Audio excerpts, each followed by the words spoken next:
Черныш, ты готов? Виталий пошарил руку по стене и привычным движением взял свою трость.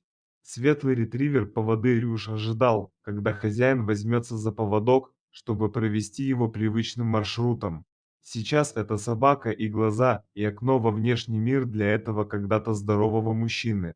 Все случилось внезапно, всего лишь банальная авария на дороге, и весь мир в одночасье потух для Виталия. Тяжело осознавать, что теперь ты вместо здорового энергичного мужчины превратился в беспомощное создание, неспособное самостоятельно выполнить даже самые элементарные вещи. Ах, если бы не Черныш, до чего же умная, преданная собака, Виталий потрепал своего пса по голове. Они отправились в путь. Сегодня мужчине нужно было уехать на другой конец Москвы по делам, путь не близкий. Но вместе с Чернышем они уже не раз проделывали его. А более того, Виталию даже нравилось ехать в вагоне метро, прислушиваясь к людским голосам. У каждого из них свой собственный мир, своя вселенная, и узнавая что-то из их жизни, мужчина мог прикоснуться к нему, разбавляя свое однообразное существование. Тросточка привычно ощупывала пространство впереди слепого, предупреждая о неровностях и препятствиях. А собака уверенно вела своего хозяина, точно зная, куда тому надо, и все вроде бы как обычно, и не предвещало беды. Но, как говорят в народе, знал бы, где упал, вот и Виталий не знал об этом.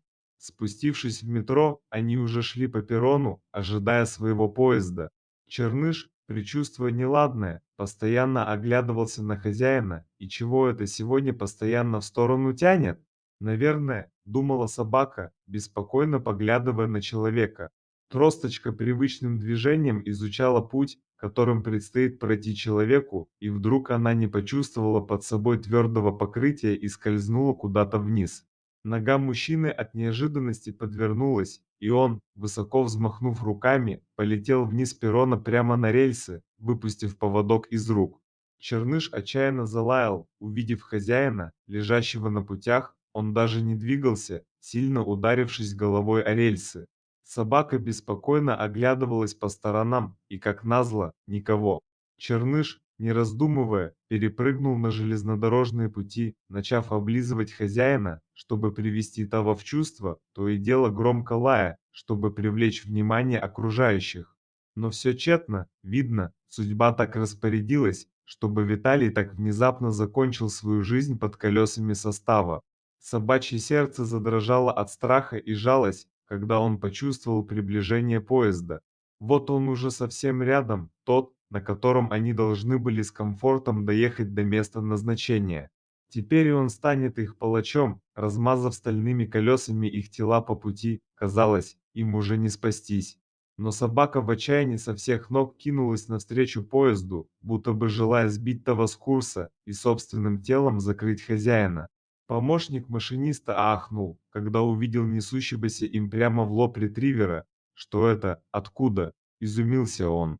Человек на путях, рявкнул машинист, тут же применив экстренное торможение.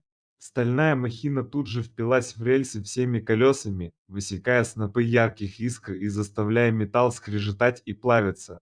Собака поняла, что их заметили, но, кажется, уже поздно, расстояние стремительно сокращалось. А железнодорожный монстр все еще катился и катился по своему пути. Все кончено, у него не вышло. Черныш закрыл глаза и попытался отпрыгнуть в сторону.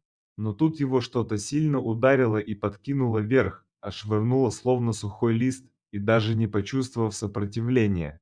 Черныш открыл глаза, кинув последний свой взгляд на хозяина, и тут же силой шлепнулся на землю, проваливаясь в бездонную черноту. «Живой, живой!» Чертяка, кто-то трепал его по холке, то и дело наглаживая и причитая, Черныш открыл глаза. Перед ним сидел его хозяин с перебинтованной головой, собака собралась с силами и вильнула хвостом. Виталий почувствовал это, узнал, дорогой, слезы капали из глаз слепого мужчины, да он их и не скрывал. Ему все равно, пускай смотрит, главное, что его Черныш все-таки жив. Представляете, он мне жизнь спас. Обратился он к стоящей рядом помощнице ветеринара, которая и помогла ему сюда прийти. Под поезд из-за меня бросился. Он снова смахнул подкатившую слезу.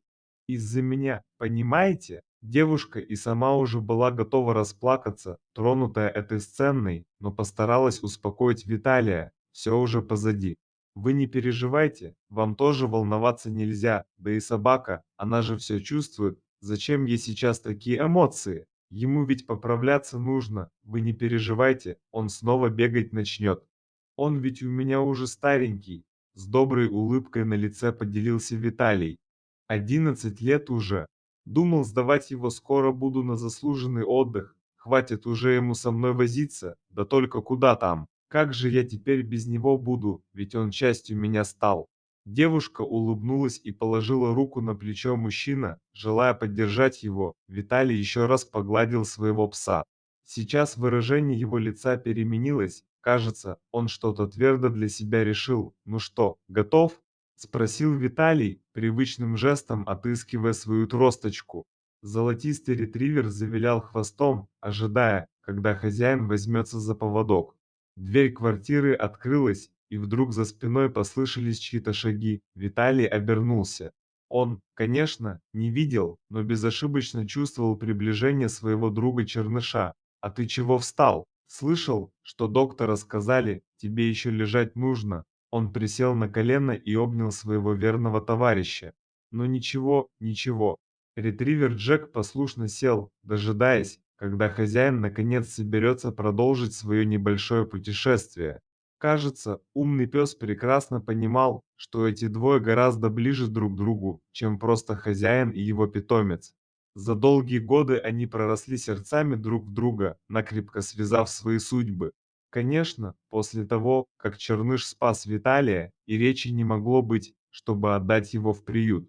Нелегко было добиться мужчине того, чтобы служба позволили оставить ему пса навсегда. Но его уверенность в своем решении, кажется, не оставила чиновникам никаких шансов. Да и не хотели они разлучать эту парочку после нашумевшей истории в метро. Теперь так они и идут по жизни вместе, одинокий слепой мужчина и старый верный пес, готовы пожертвовать собой ради друга. И пускай судьба лишила Виталия зрения, но он и сейчас уверенно шагает по жизни, опираясь на своего четвероногого товарища.